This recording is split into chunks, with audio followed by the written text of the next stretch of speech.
Hi, fam, and welcome to a Sober Girls podcast. I'm your host, Sherry, and I have been sober for 11 years, and through that time have been through my own ups and downs, not only with staying sober, but also learning to live life on life's terms.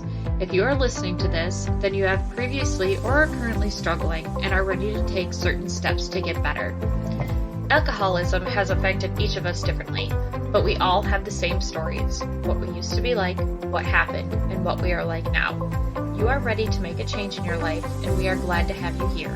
This community is one of strength, commonality, and inclusion. The only way we stay sober is to help the suffering alcoholic and addict, and I am ready to take you on that journey with me. So let's get started. Good morning, fam, and happy Wednesday. I hope that you had an awesome week last week and a fun weekend. We had a cold weekend here. I've been battling a migraine for the past 4 or 5 days, so unfortunately, my whole adage on taking it easy went into full effect last week, which was not a lot of fun, but I really did slow down. I've made a lot of changes in this past week. I have hired social media content managers for some of my accounts. I have turned over the reins to my editor and production assistant, Jace, so he can take care of things for me. And I have really kind of just taken a step back from trying to bombard myself on a daily basis so that I can focus on being present, being available for not only my family and myself, but you, focus on my baseball writing. So I'm really learning to let go. And I had a meeting this morning.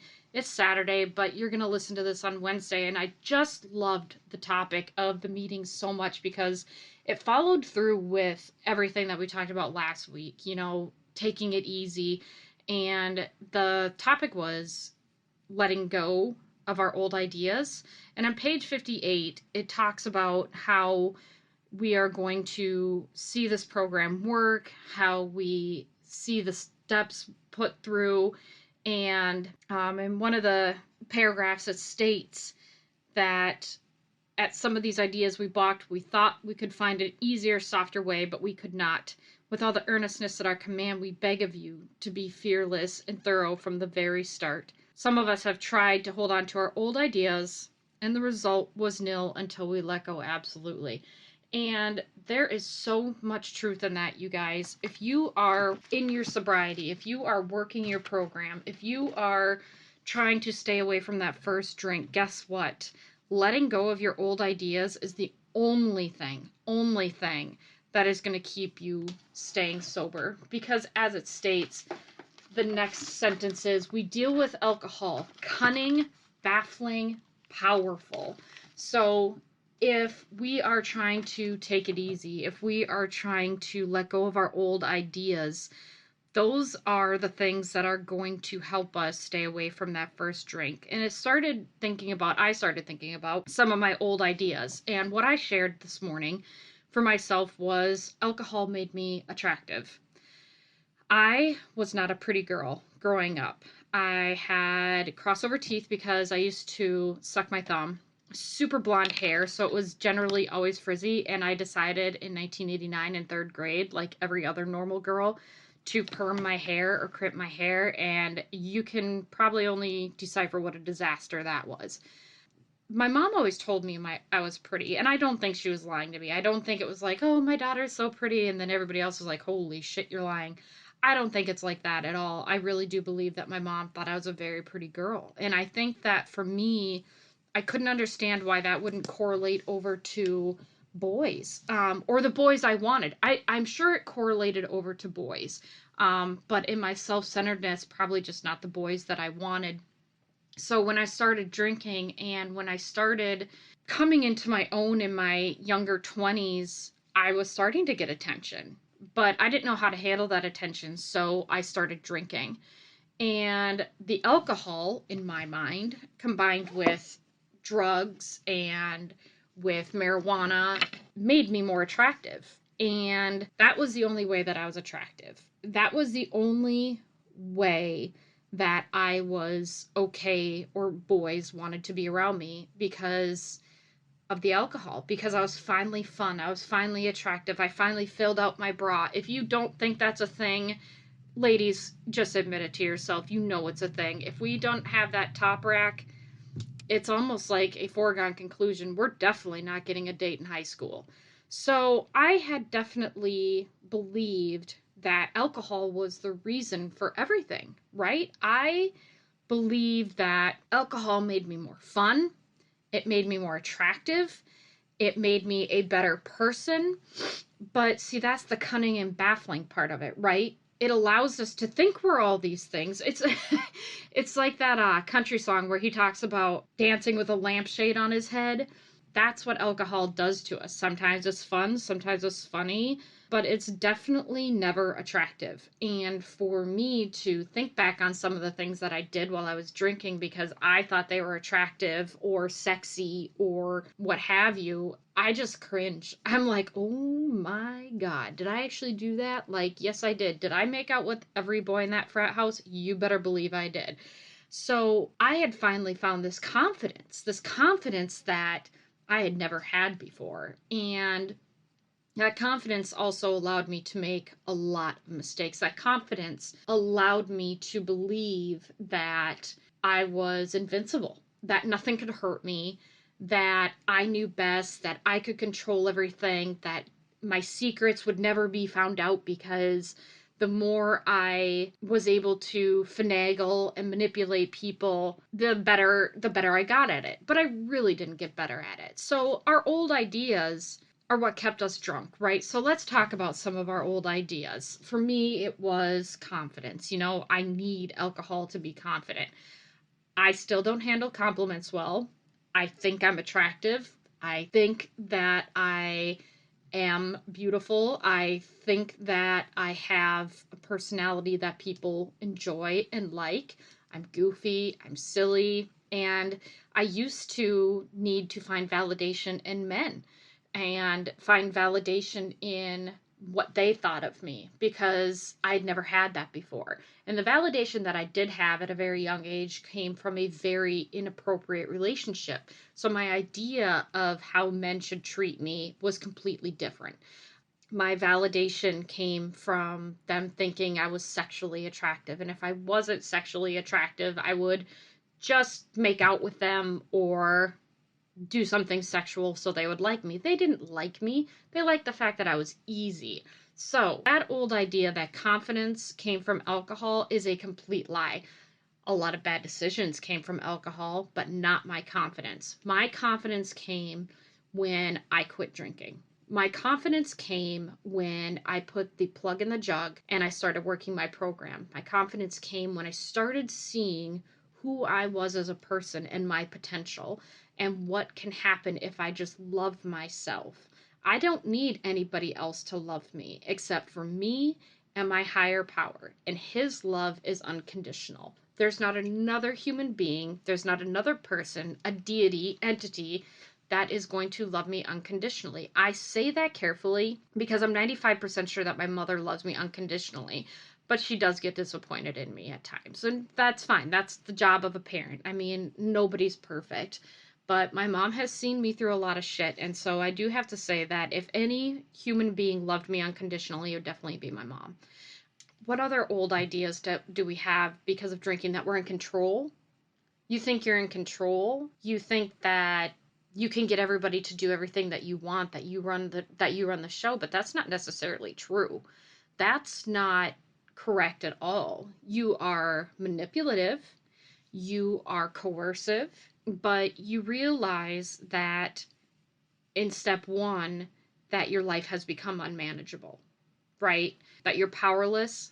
It doesn't matter what you're powerless over. If you're powerless over alcohol, if you're powerless over drugs, if you're powerless over sex, if you're powerless over anything in your life, you have to admit that your life is unmanageable and you are not in control. And that is really hard for some people. That's hard for people who aren't alcoholics, right?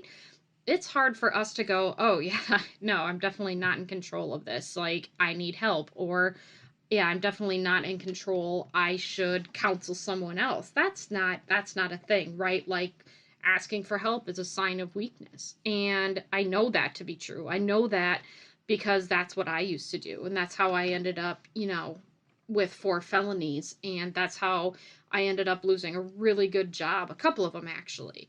So, not asking for help, thinking we're in control. Let that idea go. Let that idea go because you are not. You are not in control. Everybody knows what a mess you are. You're the only one that doesn't. And until you see what a mess you are, you're not going to be able to make any significant changes. If you continue to use, if you continue to drink, it is only going to get worse from there. Another old idea that comes to mind is ego, right? We think we are so important that it's all about us. We have to have all the attention. We have to have all the people focusing on us. It's like we can't survive unless we are the center of attention. And then if we're not the center of attention, then all of a sudden we're the victim. And that is something that you have to keep in check all the time. Your ego is something that you absolutely need to keep in check. Do you remember in Top Gun when he said, "Your ego's writing catch, your bodies can't check"? Well, it's a funny line and it's also accurate. Your ego literally is going to get you in trouble. Your ego thinking that you are something special, thinking that you are amazing, thinking you can be confident in yourself, that's fine. But when you invite your ego in and when you invite your ego to say, "Oh my God, look at all of this that I've done all of this and I'm so important and I'm so special and don't you know who I am?" That's your ego. Okay. And that old idea, first of all, people don't like that. People don't like people who brag. People don't like people who seem to think that they know best. And if you have an opinion, it doesn't mean you have to share it. If you have a thought, it doesn't mean everyone needs to know. Okay. And I know in the grand scheme of things, in Twitter world and in Instagram and Facebook and all this, we have to let everybody know what we're thinking and feeling all the time is really important. It's feeding our ego, right? It's feeding that desire and that need for attention. And that's something that I really had to accept too, is I really took a step back from social media the past couple of months and looked at how my life was impacted by it. I looked at how I was impacting others by it and what it was doing to me as a human being, what it was destroying, what it was taking away, what it was altering. And once I took my ego out of it and I went back into using it for my baseball writing, for helping people in sobriety, for uplifting people, I realized that once I took my ego out of it, that I absolutely have the control and the ability to allow social media to be just what it is, as a way to communicate. I don't need the attention. I don't need the extra fawning. I don't need someone to know about my sex life or what I'm doing for lunch. There's so many things that we think people need to know about us that we really don't. And I think that's one thing for a lot of people, and alcoholics especially, that we think we are so amazing that people have to know everything about us. And you know what? They really don't. Let there be mystery. Let there be allure. Let only those people in that need to be in know everything about you. You guys know a lot about me. I'll be honest, you guys know a lot about me. There's things that I don't care if you know. But there are things that you're not going to know because my private life is private. And I don't need the attention that my ego wants by telling you every minute little thing in my life. So I think that's one thing that we definitely need to remember is checking our ego. Literally check the ego at the door. It doesn't need to be there. And your ego will get you not only in trouble, but your ego will get you to take the first drink. Because the minute someone doesn't give you the attention you think you deserve, you are going to spiral. I promise you, you may not drink right away, but if you expect people to treat you like the amazing figure that you think you are sorely going to be let down. This also comes to me to mind for myself because of my health. I don't have a disability on paper. I do have disabilities due to my health condition that don't allow me to do certain things. And so I used to wear that as a badge of honor. Oh, look at me, like I've got this thing and it's so miserable and I feel so crappy, and everybody would feel sorry for me. And I really realized that that's not what I wanted.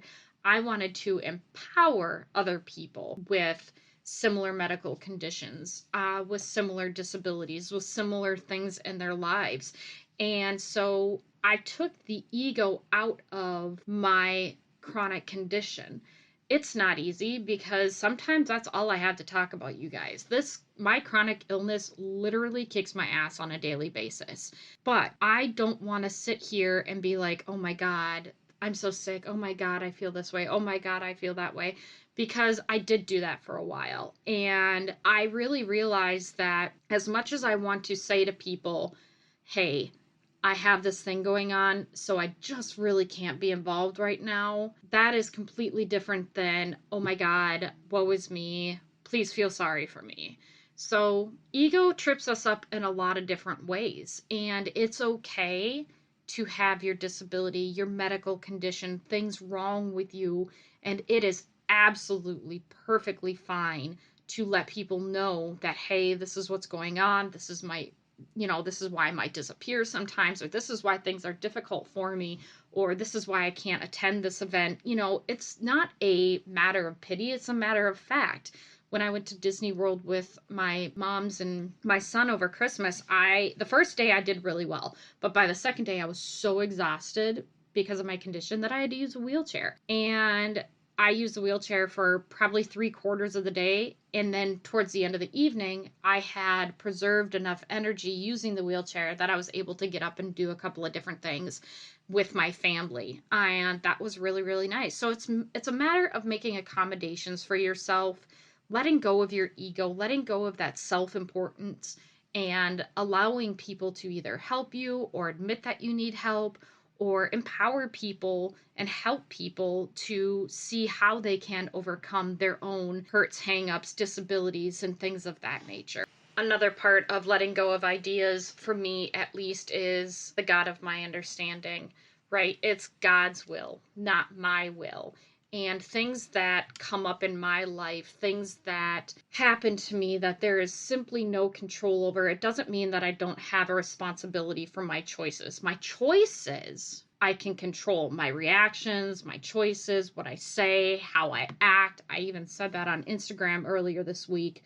I had said that I had an expectation on Tuesday morning, and when that expectation didn't happen, I got upset, I got angry, and I got frustrated. Well, who did that? I did that. I put that expectation out there. And what that shows is that I thought that I had a control over it, and I didn't. And what does it mean when I put God in charge of my life? It means that I'm doing His will. It means that I am doing the things that God has set out for me, not that I have set out for Him to do for me. As much as sometimes I would absolutely love for Him to do for me what I would like, that's where prayer and petition and meditation come in. He is never far away. The God of your understanding is there to help you through. And He is going to remind you when you start to wander away.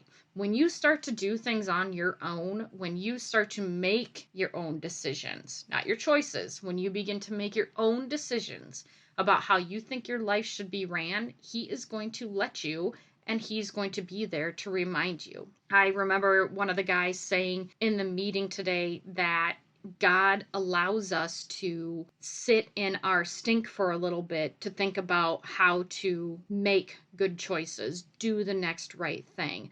God knows what we are capable of. He truly does. And He doesn't mind sitting back a little bit and reminding you, you've got this. You have got this. If you need anything, I am right here. We're kind of actually at this point where we're stepping back into step 2. Step 2 is about letting go of old ideas, right? We came to believe that a power greater than ourselves could restore us to sanity. It's about the spiritual starting line for our relationship with our higher power or God of our own understanding.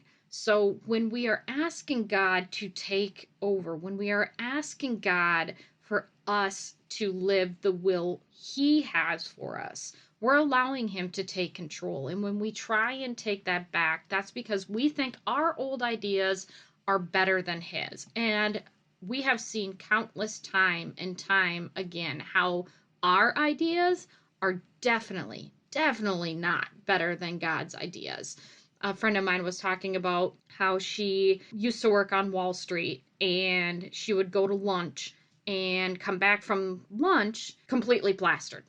She did not see the problem with that. She did not see that when she allowed herself to try and be in control, that things were definitely out of control. It's amazing to think how many times I look back and go, oh my gosh, like I really thought that was a good idea. Yeah, like I really thought that that was a good idea. We turn our lives and our will over to the care of God because we know that we can't do it. We know that we can't do it on our own. We know that our ego keeps us sick. We know that trying to do things on our own keeps us sick. We know that everything we used to try in the past, from manipulating people, lying to people, stealing from people, those things, you guys, they did not work. And they're not going to work in the future.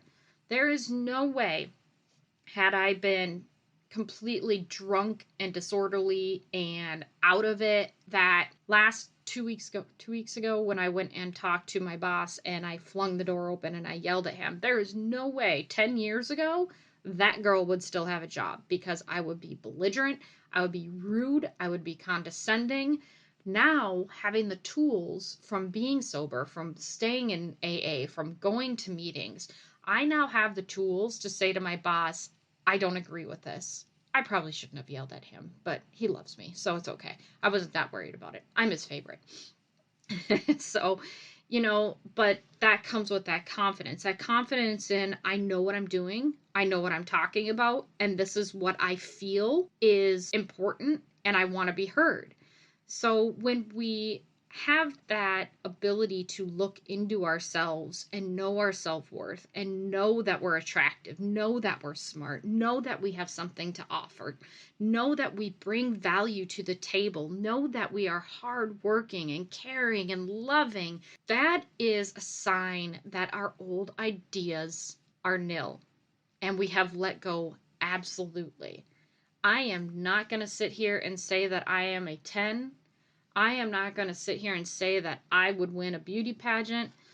I officially am the girl who has a nice personality. And you know what? 20, 30 years ago, that probably would have bothered me. That would have bothered me because nobody wants to be the person with the, oh, well, they've got a good personality. Fuck it, I do.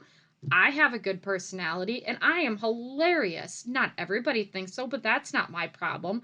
What you think of me is none of my business. But I know who I am.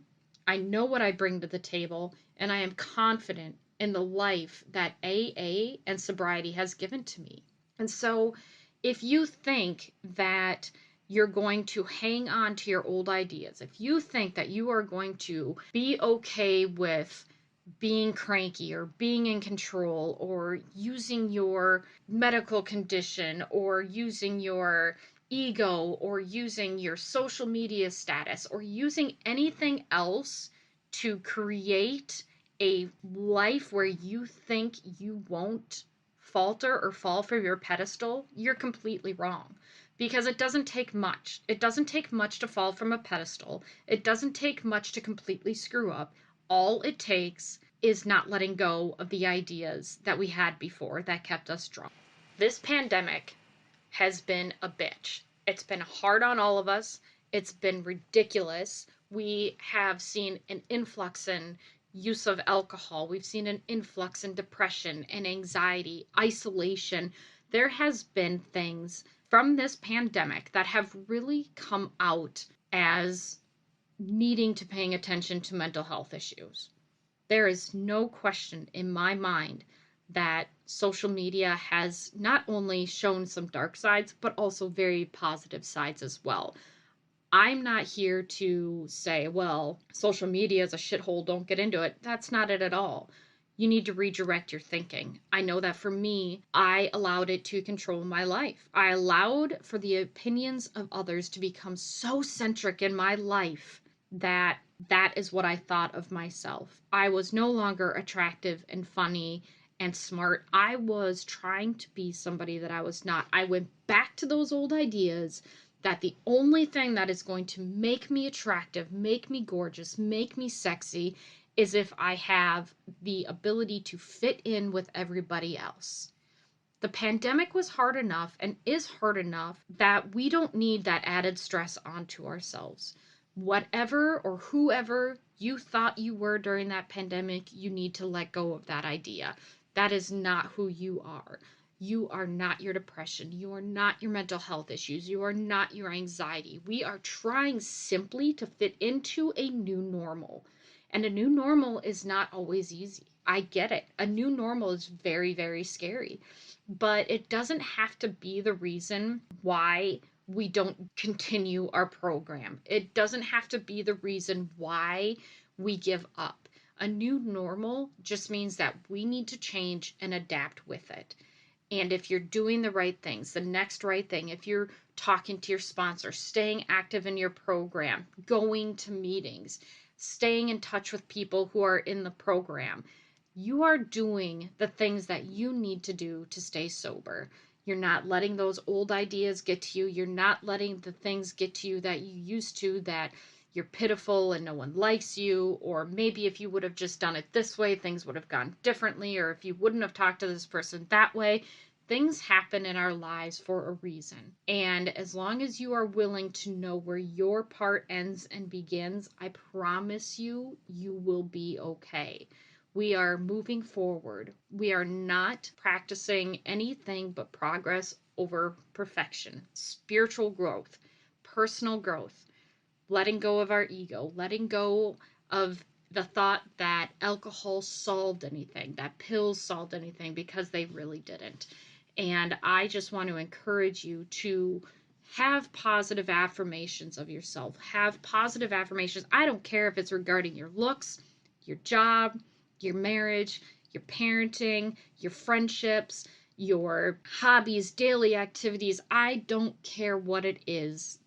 I challenge you to find value in yourself every single day. Find value in what you brought to the table today. Find value in what you have done for either yourself or someone else. Find value in who you are as an individual, not as the world sees you, not as addiction or alcohol or depression or anxiety sees you. Have a moment of silence and meditation and say, I am valuable. I am bringing something to the table. And I promise you, writing down your values, writing down your daily gratitude list, you will find the positivity in your life. And again, if you don't have it, if you can't find it, if you can't find that grace, come to me. I will give you grace. I will give you shelter. I will give you love. I will remind you who you are, because you are not any of your mistakes. You are not your medical condition. You are not the last thing you said to your best friend. You are not what your parents think of you. You are not what your employer thinks of you. You are beautiful as you are.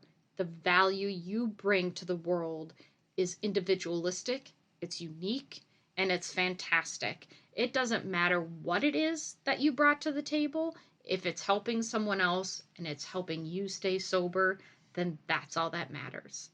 I really hope that you guys like this week's episode.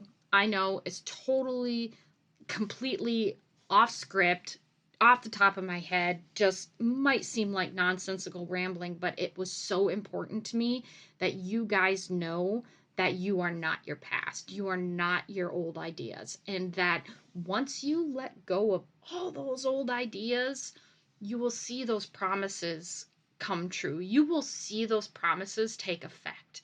And they are so beautiful, and you are beautiful, and you are a good person. We all make mistakes. We all struggle. Give yourself some grace. Take some time. Take it easy. And until next time, be well, fam.